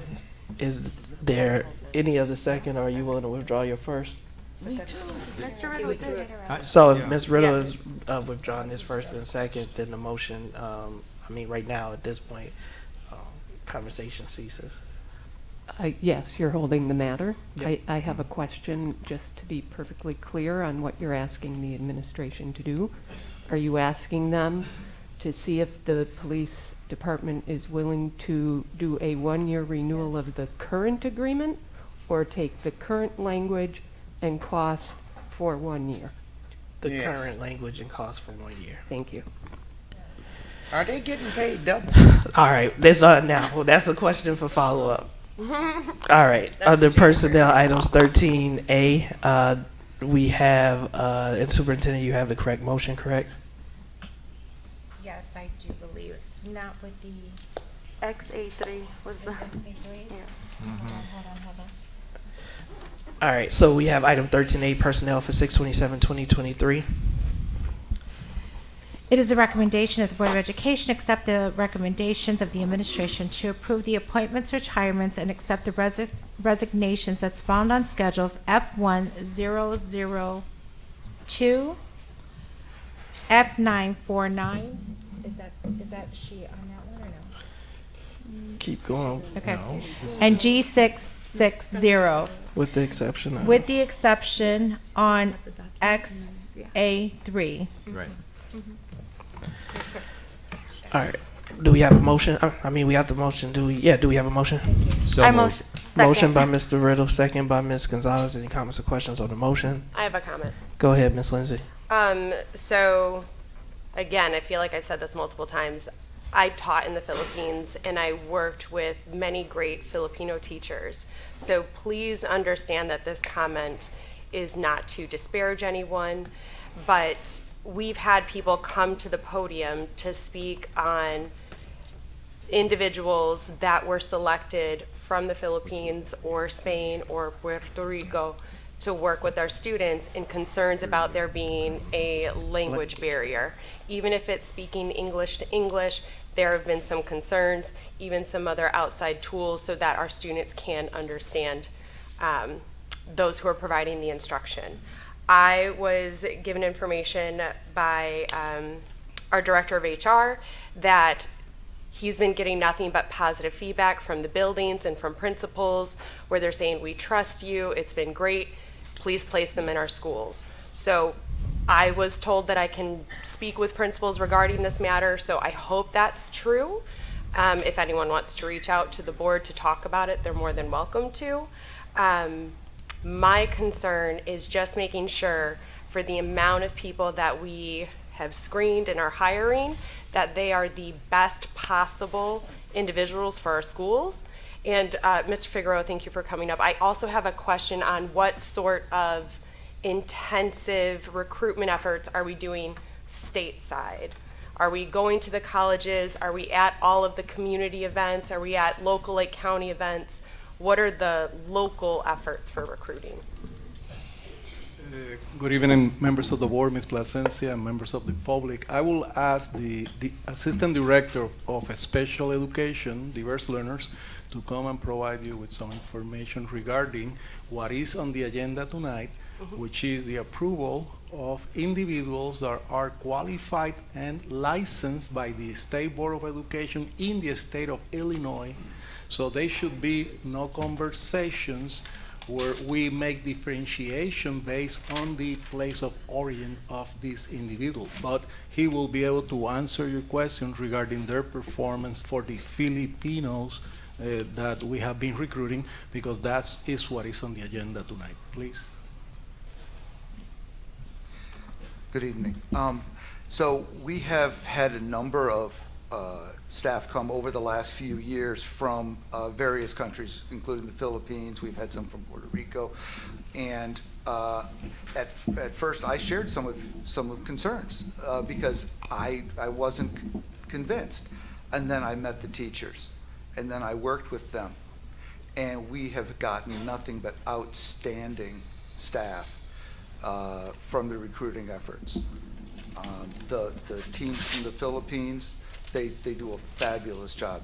Many of them have master's degrees. These are experienced teachers. Okay. Sorry, and I just want to be abundantly clear. There is no bias. I am merely asking the question that we've had people come to the podium and voice their experiences on. Well, now you got it. Just to piggyback off of that, where students are saying that they can't even understand the teachers in the instruction. Some of the teachers. Some of the teachers, not all of them, but and that needs to be looked into. But also, one of my concerns, we're bringing the teachers in, right? And I want to make sure that when the teachers come in to go into a classroom before our students, that they are trained in terms of the curriculum, in terms of how to take attendance, in terms of grading, all of the aspects that all the other teachers have to be aware of. I want them to be made aware of and trained as well, okay? But my biggest thing is because of our students. And I have heard these concerns from our students that they're in a classroom and they can't even understand the teacher that is before them. I can't address any one individual case. What I can tell you is that the teachers from the Philippines are all native English speakers. The Philippines is a native English speaking country, and we've had very good success with that. And it may not even be the that they can't speak English. I'm not saying that. It could be that their dialect is that may be the word that I'm using, where their accent is such that kids can't understand it, and that is a possibility, and that is not quality education for our kids. Can I? Ms. Ana, that's not my experience with them, but I think that maybe there is time for me inviting some of these teachers. It's going to be a large group to come and maybe interact with the board during the next board. They don't have to interact with me. I'm not in the classroom. They need to be able to interact with the students. I think that comment has been made. The concern has been expressed. Ms. Gonzalez. Yeah, I want to kind of stray away from the conversation because unfortunately there's not too much that you could do about someone's accent.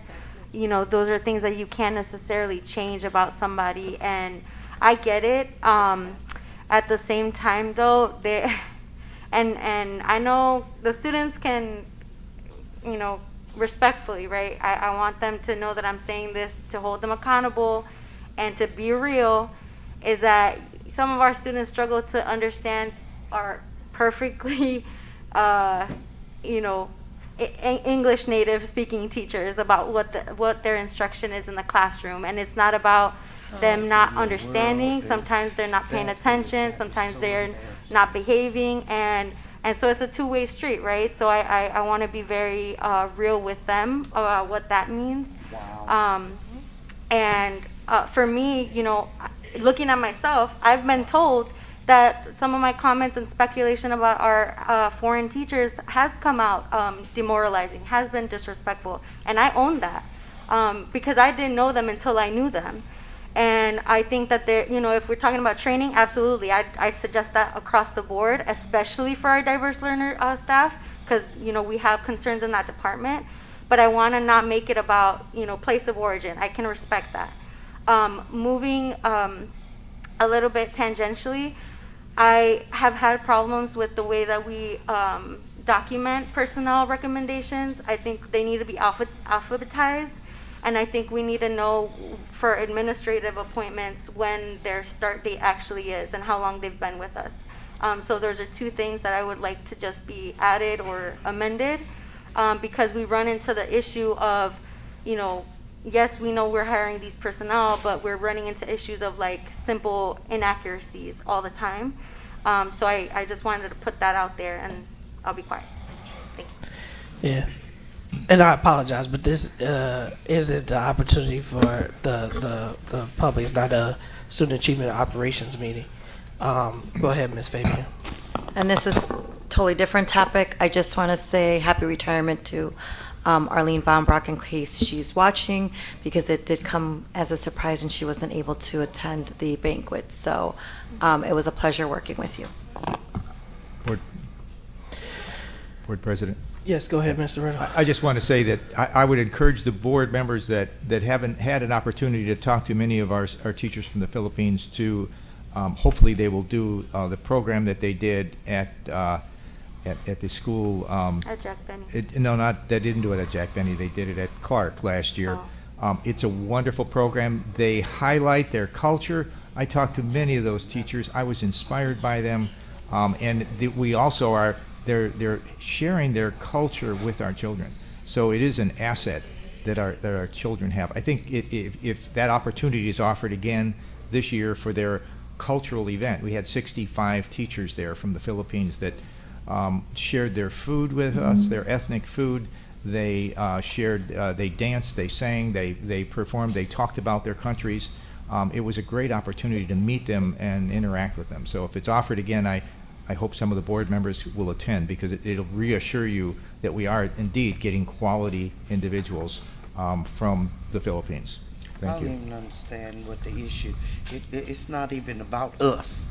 It's about what the quality of education that is being delivered in the classroom. Whether we hear fluently or not. That it's not about us. One of those teachers, Ms. Hannah, I would mention. I'm not Go ahead, Mr. Riddle, and then I do want to move on. We want to move on, but one of those teachers told me that, actually, it was another teacher telling me about one of our Philippine teachers. The child was not in the classroom at the time. He was having with one of our regular teachers having an issue, and he wanted to see his teacher, his Philippine teacher. And that was the person. So he had made a terrific connection with that teacher. So we have some wonderful, I think as Mr. Figueroa said, some wonderful teachers coming from out of our country. And, certainly we could, anyway, I just want to offer that opportunity to the board to meet and greet and see these teachers again if they offer this program this year. Ms. Fabian and Ms. Gonzalez. I'm going to speak as a mother who has a teacher, the diverse learners that was brought from the Philippines. My child has had no issue understanding them. Excellent teacher, has had clear communication with me, has also provided feedback for the other teachers to really get involved in the community. So I just want to make it clear that we're not, again, disparaging and generalizing that all the teachers that come from the Philippines are speaking in such a manner that our students are not being educated. I didn't say that. I just want to make sure that we're being clear that we're not, that there may be some, but that is not a general rule of thumb that they're not being understood. Ms. Gonzalez. Yeah, I think what I am hearing as like an action item for HR to bring back, I don't know where Mr. Figueroa went, but yeah, in the back, yeah, somewhere. So we have asked as a board updates about, and I heard it, I don't know if it was Ms. Lingsing or Ms. Hannah, what are we doing stateside? How are our HBCU visits happening or going? How are our college visits going? Internally, we help some of our paras become hopefully teachers. So how is that going? That's data that we can, supplement with, hiring teachers overseas. We're not seeing this information, right, that we're requesting, but if we see that, then we wouldn't maybe have as much back and forth. So if we can get an update on those two initiatives, maybe, this conversation would be different. Yeah, and I just have to say this, Board President, we if we look at when I look at the personnel report, I'm looking at the personnel report and I'm like, okay, we didn't go to National Louis, we didn't go to Northeastern, we didn't do any of that. We didn't go to Carthage College. We didn't go to University of Wisconsin-Madison. I'm not saying anything. I'm not disparaging any educator from anywhere. I'm just saying it just seems like lately we're not doing. I don't know how this is going to come out sounding, but I will not I will not apologize. Can I help? No. I'm saying that with America right now getting the short end of the stick here in District 60 in terms of recruiting. Now, I don't know how that sounds, but that when I'm looking at the report, and then I got a page and a half of potential teachers, and all the names are not surnames that I recognize. I have to question that. Yeah, 81% of our, I don't even know where to start with the response. What I will say. You don't have to respond. Okay, I ain't Ms. asking Hannah. for no So you don't have, but I have a voice, and so I'm not You gonna get do. right. So then let me talk, Ms. Hannah. I'll let But- you talk, but- and I didn't interrupt. right. So let me say my piece. You said yours. My piece is simply, even with the recruitment efforts that we did make, we had 108 vacancies last year, and so this is not going away. So we do have to do both, and that's what I hear is we still need to go in the collegiate level. There are foreign teachers who are teaching math and science because for whatever reason, sixth graders in the United States are underperforming in reading and math. Teachers are not going into reading and math. These are facts. Brandon is not making this information up. And so the positions that are being recruited for have been historically unfilled. What? If we don't know that, see, we arguing about the facts. So when we're arguing about the facts are our diverse learners and our bilingual positions have consistently gone unfilled. That's not Brendan's speculation. That's not anything I'm doing. Those are the facts. Those are the numbers. And so I hear two things can be true.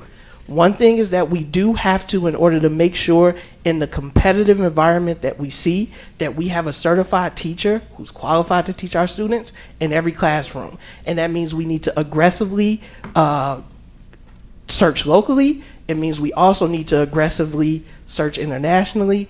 It means that we need to be growing our own.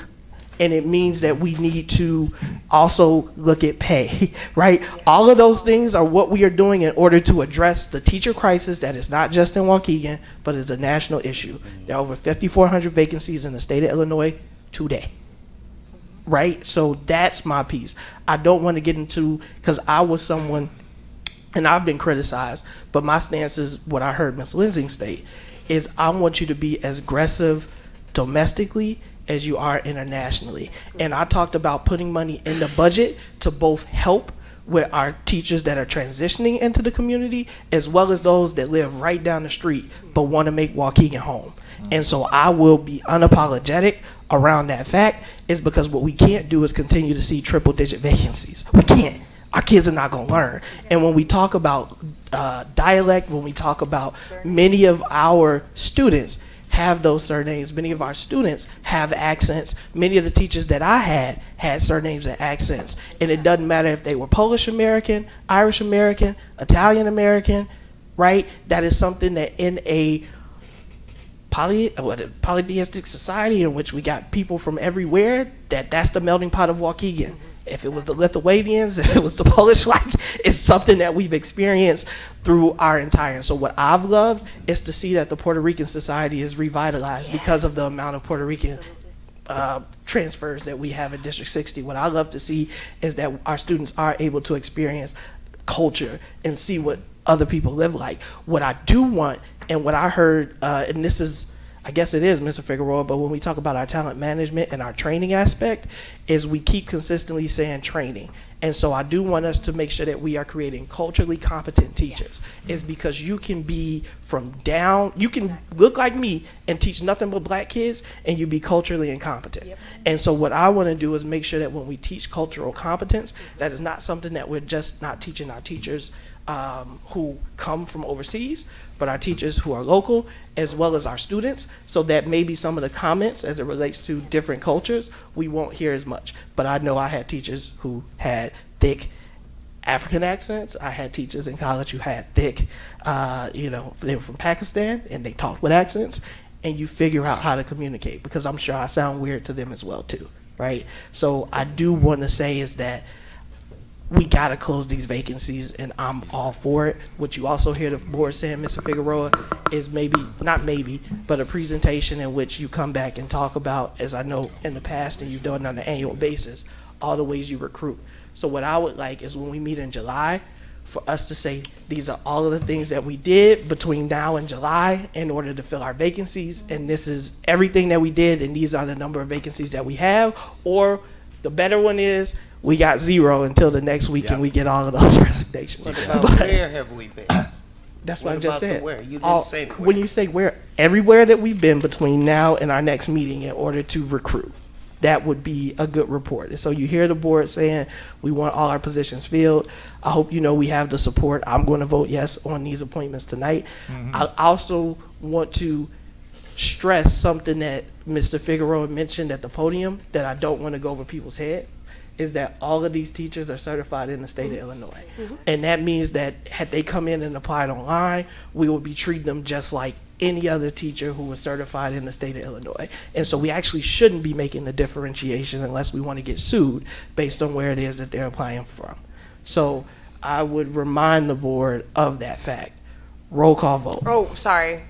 Oh, I'm sorry, Ms. Listening, I did see your hand. So I just wanted to make a comment for the teachers or the public. If you have concerns about any of the statements that I made, because I feel like based on some of the comments, my intent was missed, so there might have been negative impact, I am more than happy to sit down with anyone to talk about that, or to have a phone call conversation, because again, my intent is not to be disparaging. The intent is to ensure that we are addressing community, student, family concerns in this very sensitive subject.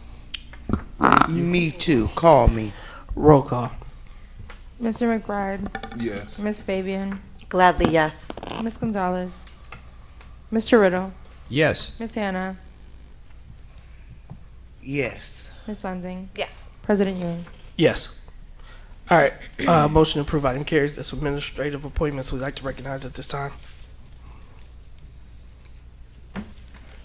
At this time, I'd like to introduce Miss Sylvia Vandervala, who previously served as a teacher in dual language at the first grade level. She previously worked at Lion Magnet. She will now continue to work at Lion Magnet as the new assistant principal. Congratulations, Miss Vandervala. Vandervala. You wanna come up?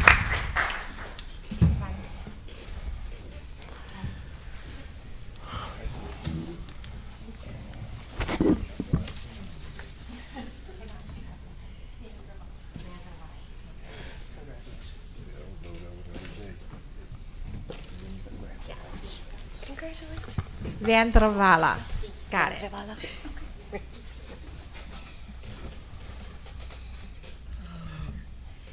The next appointment is Audelia Katsarov. Oh, I'm going to mess this one up. Can somebody help me here? Katsarov. She previously served as a teacher in early childhood in North Chicago. She will now serve as the assistant principal at North Elementary with a starting salary of $74,500. Congratulations.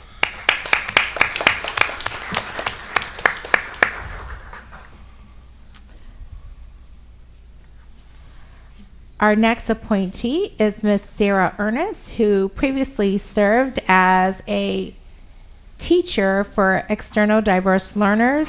She will now serve as the coordinator K through 8 in the diverse learner department with a starting salary of $104,000. Congratulations, Miss Ernest.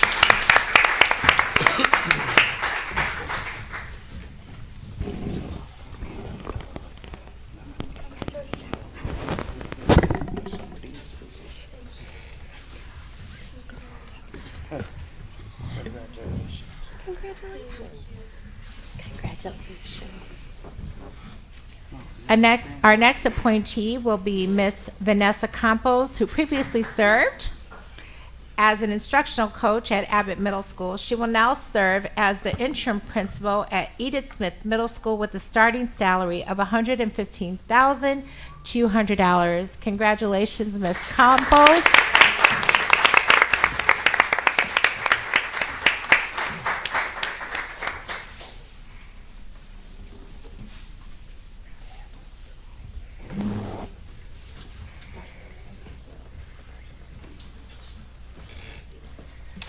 Alma mater as well. Edith Smith Middle School. Wow, that's your alma mater. That it? Yeah. That's your alma mater. Congratulations. Yes. All right. I'd also like to congratulate Miss Brown, who will be retiring, who served the Smith School community for many years. So congratulations, Yvonne, on your retirement. You will be missed. All right, we have item 13B is the vacation rollover request. It is recommended that the Board of Education approve the vacation carryover request as presented. So moved. Second.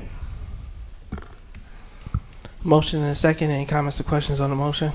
Yeah, I just want to make sure that all of the employees are being told the same thing in reference to the process and procedure of being able to roll over vacation days. Right. And I mean, it's got to be consistent across the board. Right. So can we Not make sure? picking and choosing. Can we make sure that the communication goes out with the process and procedure for carrying over any vacation days that are not able to be used? Yes, Board President. Roll call vote. Mr. McBride. Yes. Miss Fabian. Yes. Miss Gonzalez. Yes. Mr. Riddle. Yes. Miss Hannah. Yes. Miss Lensing. Pass. President Ewing. Yes, item approved, motion carries. 13C, recension and termination and acceptance of resignation and settlement agreement for employee 16372. It is the recommendation that the Board of Education rescind its termination resolution action concerning employee number 16372 as taken on August 9, 2022, and approve and authorize the Board President to execute the settlement agreement in the form of recommended and proposed by the Board's General Counsel, which is inclusive of the employee's resignation. So moved. Motion by Mr. Second. Riddle, second by Ms. Hannah. Any comments or questions on the motion? I have a comment. I hear Mr. Vukovic's concern at the podium. My preference is to have these funds directed back into our schools to better serve our students. So if we continue to see these settlements, we really need to look at the culture and climate of this district so that we stop paying out funds that aren't directly benefiting our kids. Thank you, Ms. Lindsay. And I have a comment. Go ahead, Ms. Hannah. It was really interesting when I saw the wording of this, the subject, the rescission of termination and acceptance of resignation. How can you terminate somebody and then turn around and rescind a termination and go for a resignation? It's already been done, but again, this is something internal that needs to be talked about. This issue here went on for just about 2 years, and it has been so disparaging to people, and it's not becoming of a school district. And I agree that these funds could have been used somewhere different, but again, as Ms. Lindsay said, that we have got to look at our culture, our climate, what is causing all of these settlements. This is just one of many settlements, and we need to find out, as a Board of Education, what is causing all of these things. Thank you, Ms. Hannah. Roll call vote. Mr. McBride. Yes. Ms. Fabian. Yes. Ms. Gonzalez. Yes. Mr. Riddle. Yes. Ms. Hannah. Yes. Ms. Lensing. Yes. President Ewing. Yes, item approved, motion carries. Item 16A, ratification of the second processing of June 2023 board bills, manual check request payments, and old National Bank insurance payments for the period of June 7, 2023 through June 20 of 2023. It is the recommendation of the administration that the Board of Education ratify the second processing of board bills for June 2023 and manual check request payments and Old National Bank insurance payment for the period of June 7, 2023 through June 20th, 23. The accounts payable for June 7, 2023 through June 20th, 2023 payments total $3,393,805.27. The manual check request payments for the period of June 7, 2023 through June 20th, 2023 total $269,400.91. The Old National Bank insurance payments for the period of June 7, 2023 through June 20th, 2023 total $0. Motion to approve. Motion by Mr. Riddle, Second. second by Ms. Hannah. Any comments or questions on the motion? Roll call vote. Mr. McBride. Yes. Ms. Fabian. Yes. Ms. Gonzalez. Yes. Mr. Riddle. Yes. Ms. Hannah. Yes. Ms. Lensing. Yes. President Ewing. Yes, item approved, motion carries. We are now at committee reports. The hour is 9. Are there any committee reports? B, delegates report. Ms. Hannah, is there a delegates report? Yeah, the only thing I want to tell the board as well as the administration that the Illinois Coalition, Literacy Coalition, we have been successful in passing the House, the House and the Senate in getting our literacy plan passed. It is now with the State Board of Education, and I am going to encourage all of you to go to the ISB website if you want to see the proposed literacy plan. You could go there. They are also looking for input, and if there's suggestions or anything, they're looking for that. And so I am excited about this. We are now connected with the National Coalition for Literacy, and we'll be having a meeting on July 12th. And so I will be in contact with Dr. Cesario if you want to join that meeting. I have already invited Miss Lindsay and any of the other board members and superintendent, if you want to join that coalition meeting. But we have been working very hard for the past 2 years to get legislation, people, for the right to read for our children. And so I'm very proud of that. Thank you, Ms. Hannah. The superintendent did have a report. She was actually providing an update on the African American Student Achievement Plan. It is super important, and seeing that it is now 9 p.m., we are going to have a special meeting under Ms. Hannah's request and some of the other items in July. And I think that would be a more appropriate time for the superintendent to go through the very lengthy presentation. Before we started, I did mention that we didn't anticipate the agenda being very, very long because we wanted to spend the majority and the bulk of our conversation on this plan, because the agenda did go very, very long, and there were tons of questions that were anticipated, which is all great dialogue. I'm requesting that this be held, and we will have a special meeting in July in order to get that report, as well as we probably should have an update on the intergovernmental agreement, as well as some other items that we'll be able to clean up before our meeting at the end of July. So now we have information items, which is the 2023-2024 committee review and appointments. So that has been there. There was a question as to who, these are not board appointments. Go back to, if you could pull it open, which these are superintendent committees based on what I was looking at. So with the superintendent committee, yes, the board has certain committees, superintendent has certain committees. Yeah, I know. So I just was making that, I heard the question of superintendent committees. So I was making sure that everybody heard that, yes, who decides who gets appointed or who sits on them. Related to those are the superintendent. Board president would assign board members and board committees, and I have not done that, so I'll own that at this point.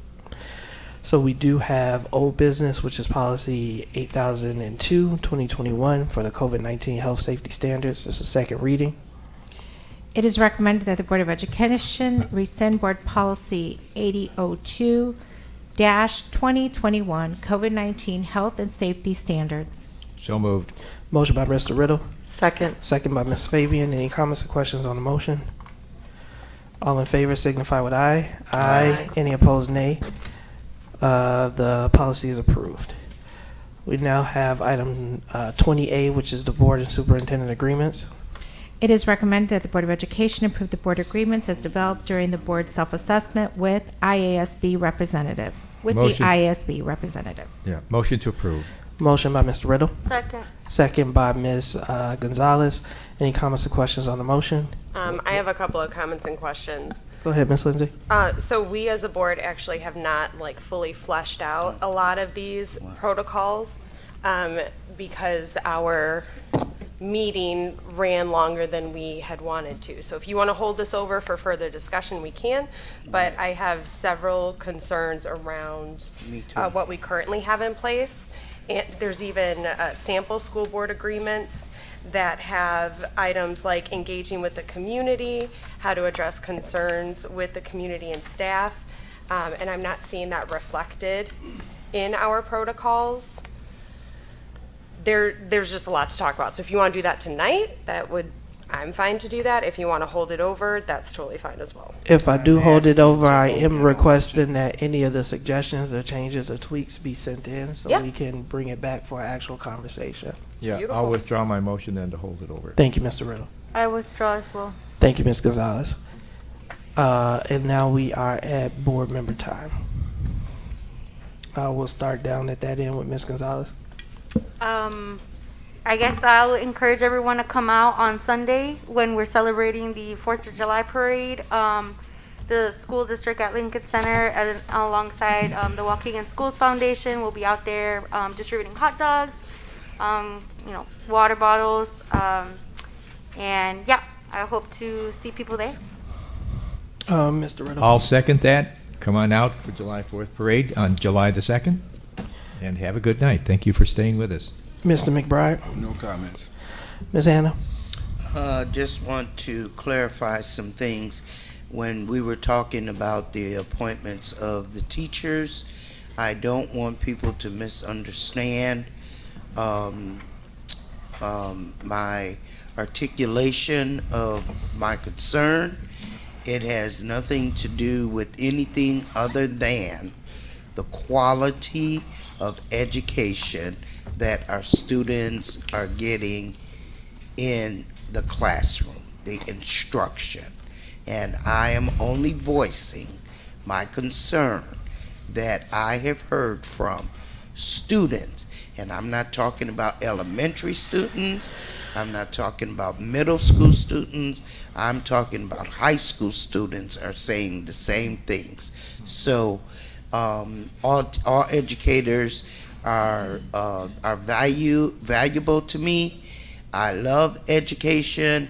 I'm an educator myself, and so I just want our students to get the best, and I also want us to broaden our recruitment efforts into places here, and I thought I heard somebody say stateside. Thank you, Ms. Hannah. Ms. Lindsay. We're not allowed to make comments during public comment, but Brother Blinks, I do appreciate these gifts. I don't do it for recognition or to be called out for what I stand for or what I believe, but I understand where you're coming from to draw attention to that.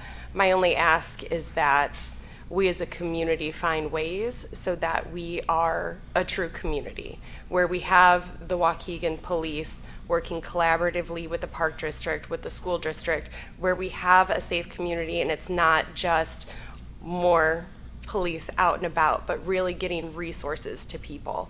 That's my focus. And if people have resources, we have a safer community. Part of those resources is a quality education, which is why I'm here on the board, because that's my expertise, is the field of education. And that's how I'm hoping to make an impact, so that if we prepare our students with skills where they can lead a better life, we are equipping them to do so. So I do appreciate the recognition. I will be reading your book and wearing your shirt, but I don't do it for recognition. Thank you, Ms. Lindsay. Ms. Fabian. I actually do have a lot, so I'm going to try to be quick, because I do think that we needed to say a thank you to all of the people that came out to our community builds. We had McCall, Lyon, Little Fort, and Cook, as well as Clark and Oakdale, have playgrounds put in, and it was actually community members that came out. And actually, I was going to say a special thank you to our Filipino teachers who came out to Clark and did that build, and to United Way, who went to Oakdale and did that build. So I think we really need to say a great thank you, because our kids are going to have brand new playgrounds. Second, a thank you to all of those who put together the Pride Drive last weekend and the Art Walk, and celebrated Pride Month. I really enjoyed it, and it was filled with a lot of love and activities. And the same thing with the Juneteenth events throughout the community. Sylvia England has done a phenomenal job putting a committee together, and I've just watched it grow and grow and grow year after year. So thank you to her for her dedication to this community as well. And then inviting people, now that we will have some Tuesday nights free. Allegedly. Allegedly. Go ahead. I'm sorry. The Waukegan Band concerts are going on every Tuesday at 7:30 at Steiner Pavilion. It's free. And then July 1st from 12 to 2, Ms. Savanda Fulton is hosting a Rose That Grew from Concrete, which does also highlight our students' work at the Patricia Jones Center.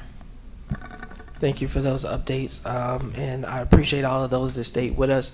I do want to, and again, I know it was one of the superintendent's goals. But I've gotten to see her really work on putting together this plan. There's a lot of information in there, and so again, the decision to hold was mine.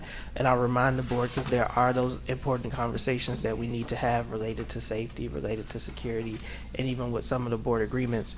I want us to get more good at getting through the business so that we can have the difficult conversations that are that are not easy, and will take time. So I appreciate each and every single one of my board members for their commitment and for their passion and for the hours that they dedicate to District 60. And I thank all of you who tuned in. I started off my board president's time by thanking all of our staff who helped with summer school, as that comes to an end on Thursday. And I do want to extend my thanks to District 60, who really helped and stepped up with the Juneteenth events. And I reiterate my request, as we have 2 of our own community sons who are waiting to be laid to rest, who are victims of gun violence, and we continue to see that rise. So if you would like to make a contribution, contact me and I will get you in touch with the people who are collecting the funds.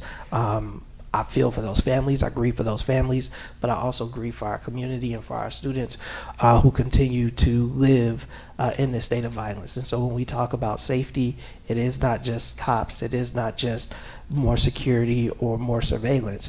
It is, how do you holistically address the concerns and the needs of a community that is suffering? And this is not, what I will say is that it is systemic in nature.